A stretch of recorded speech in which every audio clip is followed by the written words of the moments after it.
Satyabhama institute of science and technology, Chennai. சேலத்தில் அரசு பள்ளி மாணவி முழுநீள திரைப்படத்தை இயக்கி அனைவரையும் அசர வைத்துள்ளார். இதுகுறித்து விவரிக்கிறது இந்த செய்தி தொகுப்பு.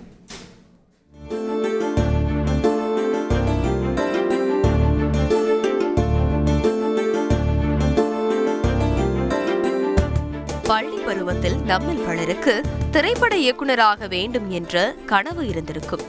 அந்த கனவை பள்ளியில் படிக்கும் போதே நனவாக்கியுள்ளார் சேலத்தைச் சேர்ந்த அரசு பள்ளி மாணவி பிரஹீமா. நீங்களா சடசடன் வந்துருங்க, இதோட நாங்க கட் பண்ணிடுவோம், அவ்வளவுதான். அங்க வந்து ரியாக்ஷன் தான் உங்களுக்கு சரியில்லை, அதை மட்டும் மாட்டிக்குவோம். சேலம் பொன்னம்மாப்பேட்டை பகுதியைச் சேர்ந்தவர் பிரசாத். திரைப்பட உதவி இயக்குநராக பணிபுரிந்து வரும் இவருக்கு 2 மகள்கள் உள்ளனர். மூத்த மகளான பிரஹீமா பொன்னம்மாப்பேட்டை அரசு பள்ளியில் 7ஆம் வகுப்பு படித்து வருகிறார். இந்நிலையில் தந்தையுடன் இணைந்து படப்பிடிப்பு தளத்திற்கு சென்ற சிறுமி பிரஹீமாவிற்கு திரைப்பட இயக்குநராக வேண்டும் என்ற ஆசை பற்றி இருக்கிறது. அப்பா வந்து ரகடுன்னு ஒரு ஷார்ட் ஃபிலிம் எடுத்திருக்காங்க. நான் அப்பா கூட நிறைய இடத்துக்கு போவேன். அப்பாவோட படமே வந்து எதுவுமே ரிலீஸ் ஆகல. அதனால வந்து எனக்கும் ஆசை வந்துச்சு. நான் இந்த ஒரு லைன் எடுத்தேன். இது வந்து ரியலா நடந்தது. தொடர்ந்து தந்தையிடம் சினிமா கற்ற சிறுமி பிரஹீமா உண்மை சம்பவத்தின் அடிப்படையில் கமலின் எதிர்காலம் என்ற தலைப்பில் முழு நீள திரைப்படத்தை இயக்கி அசத்தியுள்ளார். பாப்பா கொஞ்சம் நீ முன்னாடி வந்து உட்காரு, நீதான் மகி, நீ அவளை பார்த்து உட்காரு. இந்த ஃபியூச்சர் ஃபிலிம் எடுத்தது வந்து ஒரு ஸ்கூல் சப்ஜெக்ட் மாதிரி எடுத்திருக்கோம்.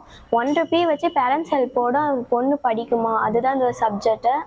அந்த பொண்ணு வந்து ரொம்ப நாளாக ஸ்கூல் வரல. அதுக்கு அவங்க 4 பேர் ஃப்ரெண்ட்ஸ் வந்து என்ன பண்ணுறாங்க, அதுதான் இந்த சப்ஜெக்ட். தொடர்ந்து படத்தின் சென்சார் சான்றிதழ் கிடைக்க பெற்று படத்தை வெளியிடுவதற்கான முயற்சியில் ஈடுபட்டு வருவதாகவும் தெரிவித்தார். படம் இயக்குவதற்காக 1 வாரம் எடுத்துக்கொண்டதாக தெரிவித்த பிரஹீமா பள்ளி படிப்பையும் தொடர்வதாக கூறினார். இந்த மாதிரி தான் பண்ணணும், இந்த கேமரா யூஸ் பண்ணி தான் இது பண்ணணும் அப்படின்னு சொல்லி ஃபுல் எஜுகேஷனுமே எங்கள் அப்பா தான் கொடுத்தாங்க. அதை வச்சு நான் ஃபுல் படமுமே நான் எடுத்து முடிச்சிட்டேன். எடிட்டிங்லேருந்து எல்லாமே முடிச்சு சென்சார் ஆக்டிவேட் வரைக்கும் எல்லாமே பண்ணிட்டோம். ஃபஸ்ட்டு 1 வீக்காக நான் வந்து எஜுகேஷன் விட்டுட்டு அந்த படத்துக்கானது. அதுக்கப்புறம் திருப்பி நான் எக்ஸாம்லாம் போய் எழுதிட்டு வந்துட்டு இப்போ வந்து எஜுகேஷன் பார்த்துட்டு இருக்கேன். இந்நிலையில் திரைத்துறையில் தன்னால் சாதிக்க முடியாததை மகள் மூலம் செய்து வருவதாக பிரஹீமாவின் தந்தை பிரசாத் தெரிவித்தார். மேலும் அரசு பள்ளி மாணவர்களாலும் சாதிக்க முடியும் என்பதை உணர்த்தும் வகையில் இப்படத்தை எடுத்து முடித்துள்ளதாகவும் கூறினார். ஆக்ஷன்.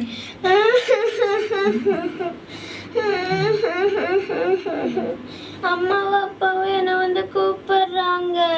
நான் நிறைய சாதனைகள் பண்ணணும்னு ஆசை, அது என்னோட ஆசை. பட் என்னால் அது வந்து ஃபுல்ஃபில்லாக பண்ண முடியல. பண்ணக்கூடிய சூழ்நிலை இன்னும் அமையலை. இப்போ தான் வந்து அமைஞ்சிட்டே இருக்குது. சரி, என் குழந்தைங்களை வச்சு என்னால் என்ன பண்ண முடியும்னு நான் யோசிச்சப்போ தான் வந்து எனக்கு இந்த ஒரு ஐடியா வந்தது. கவர்மெண்ட் ஸ்கூல்லேருந்து படிக்கிற பொண்ணுங்களால இதெல்லாம் பண்ண முடியும் அப்படிங்கிறத வந்து நம்ம காட்டணும் அப்படிங்கிறதுக்காக தான் வந்து நாங்கள் இந்த படத்தையே முழுக்க எடுத்தோம். மேலும் இப்படம் வெளியாவதில் சில சிக்கல்கள் இருப்பதாக தெரிவித்த பிரசாத் தமிழ்நாடு அரசு சார்பில் உதவியை எதிர்பார்ப்பதாகவும் குறிப்பிட்டார். இந்த படத்தை ரிலீஸ் பண்ணுறதுல கொஞ்சம் சிக்கல்கள் எங்களுக்கு போயிட்டு இருக்கு. இது வந்து ஒரு அங்கீகாரம் கிடைக்காம எங்களுக்கு இருக்கு. அந்த அங்கீகாரம் கிடைக்கணும் அப்படின்னா இது வந்து அரசாங்கத்து மூலியமா தான் கிடைக்கும் அப்படிங்கிறது எங்களோட நம்பிக்கை. இந்நிலையில் பல்வேறு தடைகளை தாண்டி படப்பிடிப்பை வெற்றிகரமாக முடித்துள்ள சிறுமி பிரஹீமா படத்தின் ரிலீஸ் குறித்து ஆவலோடு காத்திருக்கிறார்.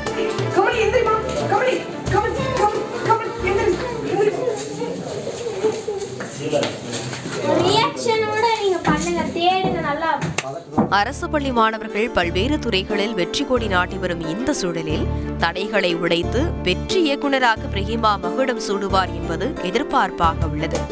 தந்தி டிவி செய்திகளுக்காக ஒளிப்பதிவாளர் லோகேஷுடன் செய்தியாளர் Tamilselvan. Sathyabama institute of science and technology, Chennai.